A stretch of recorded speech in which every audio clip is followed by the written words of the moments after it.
हमने राजा साहब का पर्चा भरवा दिया था या राजा साहब ने भर दिया था, क्यों नहीं बदल दिया प्रत्याशी हैं? आप कह रहे हो जब राजा साहब ने पर्चा भरा तो क्या परेशानी थी उन्हें भाई? उन्हें इससे ही परेशानी है। क्यों नहीं अखिलेश जी ने उस समय यादव लोग भाइयों को नहीं रोका, जो हमारे दोस्त भी रहे कि जिन्होंने पिटवा के, और उनके साथ मैं नाम मत कहलवाऊँ उनसा, वो भी लोग हैं, सबकी नज़र में हैं, उन्होंने वोटों को रुकवाया, हमारे अधिकार जो मुस्लिम वोट है। तो उस समय अखिलेश जी कहाँ थे बाई इलेक्शन में? हम नहीं मान सकते इस बात को। ठीक है, मेरा अपना मन है। तो अब इन सब चीज़ों को लेकर जो नुकसान होगा उसको जिम्मेदार कौन होगा? कोई नुकसान नहीं होने देंगे। हमारे शहर का आदमी, हमारा मतलब समाजवादी से नहीं तो हम हाथी वाले को लड़ाऊंगा। मैं अपनी बात कर रहा हूँ और पूरे कीमत पे हाथी वाले को जिताऊंगा। क्या बुरा है हाथी वाला? हमारे बुजुर्गों ने जो इन लोगों के साथ, जो दलितों के साथ अत्याचार कर रहे हैं, हमने समाज सेवा में 30 साल उनके लिए निकाले हैं ताकि अपने दलितों की जो अत्याचार हमारे पूर्वजों ने किए हैं उसका उद्धार हम अपने उनसे माफ़ी मांग के उनके लिए कुछ करके कर सकें। हम आज करेंगे। पार्टी की गलत गतिविधियों को लेकर कार्रवाई भी तो हो सकती है आप पर, क्योंकि आप हमें आज निकाल दें। हम तो पार्टी कार्यालय जो हमने दे रखा है यहाँ पर, मैं तो उसमें बैठता भी नहीं हूँ। आपने कहा अपने घर के पार्टी कार्यालय में नहीं बैठते आप? मैं घर के कार्य नहीं, वो तो उनको पार्टी को दे दिया तो मेरा घर नहीं रहा वो। मेरा घर ही है जहाँ आप बैठे हैं। और पार्टी कार्यालय जो बैंक खाली करवा के आपने बनाया तो ठीक है, मैं तो नहीं जाता उसमें। जब मैं हाथी का लड़ा रहा हूँ मैं तो धोखेबाजी नहीं करूँगा। पार्टी के लोग बैठते हैं आके, सब करते हैं। मैंने तो चाबी उनको दे रखी है। मैं नहीं जाता जब तक हाथी का लड़ा रहा हूँ। मैं क्यों झूठ बोलूँ?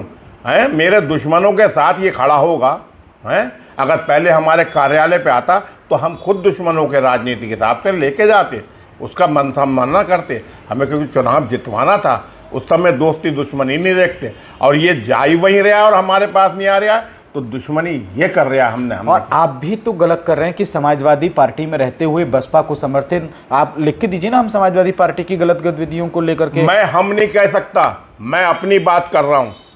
मैंने आजम खान साहब से माफ़ी मांगी है। मैंने कहा साहब मुझे माफ़ करना, मैं ऐसे व्यक्ति का इलेक्शन नहीं लड़ाऊंगा मौलाना साहब का जो मेरे उस दुश्मन के साथ खड़े हैं, जिसने झूठे मुकदमे मेरे ऊपर समाजवादी पार्टी के कारण लगवाए और मेरे ऊपर वो किया। ये उसके घर पे जा के मिल रहा है और हमारे पास नहीं आ रहा है। आप मुझे आजम भाई मुझे माफ़ करना, मैं नहीं लड़ाऊंगा।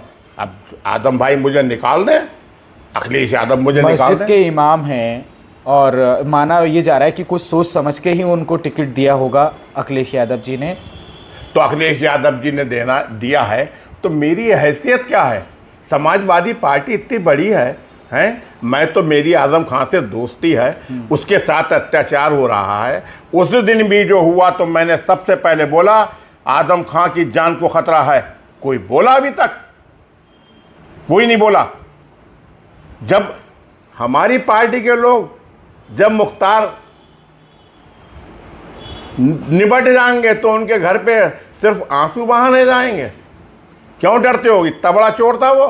अरे ये काम तो कितना ना बड़ा अपराधी हो, कानून के हिसाब से आपको पहले उसकी रक्षा करनी पड़ेगी। आप उसकी आवाज़ नहीं उठा रहे हैं तो आप कितने मजबूत हैं हम देख रहे हैं, आप सबसे ज़्यादा कमज़ोर हैं। अच्छा गोयल साहब, कहीं ऐसा तो नहीं लग रहा है कि आपको हार का डर लग रहा हो तब ये सब चीज़ें? अबे हम तो हार का डर नहीं लग रहा, हम तो हराने, मैं वीरेंद्र गोयल इसको हराने के लिए जी जान लड़ाएगा।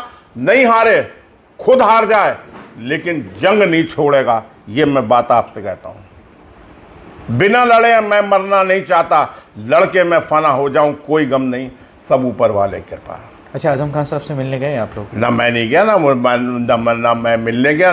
जब काम होता है तो मिलने जाऊं मैं। लेकिन ऐसी स्थिति में तो चाहिए था ना भाई। देखिए आजम खान साहब इतनी गिरफ्त में है कि उनके जो कानूनी रूप से 2-3 दिन मिलते हैं, जिसमें उन्हें अपने वकील से भी मिलना पड़ता है, अपने परिवार से भी मिलना पड़ता है। जनता की अदालत के फैसले को लेकर आप नहीं मिल सकते क्योंकि कहा जाता है कि इस देश में जनता की भी बड़ी अदालत होती है। तो ये तो आप उससे पूछिए जो सरकार के हैं। आप पत्रकार लोग हैं, आप मुझे जवाब दें।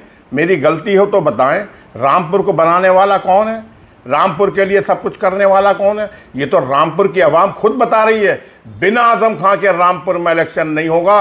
और मैं अपनी बात कह सकता हूँ, मुझे पार्टी से आजम भाई निकाल दें, मुझे पार्टी से अखिलेश वो निकाल दें, तो मुझे क्या होगा, मेरी रोजी रोटी बंद हो जाएगी। मैंने लिया क्या है, मेरे खिलाफ बीजेपी वाले, मैं उनकी खिलाफत में हूँ, ईडी भेज दें, सीबीआई भेज दें, मेरे कुछ भी कर लें, मैं 5-6 महीने पहले भी जेल होके आया हूँ और वो फिर जाने को तैयार हूँ।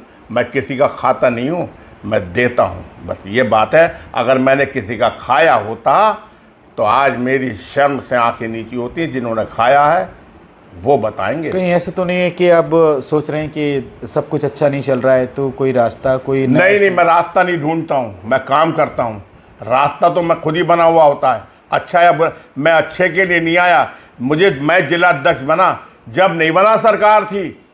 मैं जिलाध्यक्ष मैंने वो संभाली है जब सरकार नहीं थी। आप क्या करें अच्छा बुरा? अच्छा तो मुझे ऊपर वाले ने इतना दिया है, और इसीलिए दिया है कि मैं, जो मेरे बंदे हैं, चाहे वो दलित हैं, चाहे मुस्लिम हैं, चाहे किसी धर्म के हैं, तुझे उसकी सेवा करना है। मैं रास्ता नहीं बनाता हूँ। मेरे मन में मेरा परमात्मा ऊपर नहीं है, मेरे यहाँ पर है। अभी आपको बयान याद होगा आजम खान साहब का, उन्होंने कहा था कि चांदी के वर्क में लपेटकर टट्टी मत खाओ, ऐसे बयान उन्होंने बोले, और आप उन्हीं को अब चुनाव लड़ा रहे हैं। किसी को बोले होंगे, मैं तो ये जानता हूँ, जिस समय आजम खान साहब के लिए यहाँ पर बहन जी आई थी और चुनाव लड़ाया था, हमारे आजम खान साहब को 1.5 लाख, सब अपना 1,09,000 वोटों से जीत मिली थी। मैं कैसे वो भूल जाऊंगा? तो अगर मुझे यहाँ पर परेशानी हो रही है तो मैं ऐसे ही बजाऊंगा जिससे मुझे उम्मीद होगी। मतलब आजम खान को जिताने के लिए मायावती जी आई थी, तो अब उनका उनका इसलिए नहीं, मेरे साथ, मेरे नेता के साथ अत्याचार हो रहा, मेरे साथ अत्याचार हुआ। नेता की बात नेता करेगा, मैं अपनी बात कर रहा हूँ। मैं नहीं लड़ाऊंगा। मैं ना तो बीजेपी को लड़ाऊंगा, मैं लड़ाऊंगा तो जो बीजेपी को भी हराए और मौलाना को भी भगाए। तो बहन मायावती का हमारा यहाँ पे कैंडिडेट खड़ा है, जो हमारे मोहल्ले करीब में रहता है, जीशान, पढ़ा लिखा आदमी है, और उसने हमेशा गरीबों की मदद की है, चाहे कैसा भी है, बढ़िया आदमी है, तो मैं उसको क्यों नहीं लड़ाऊंगा? आप बताइए।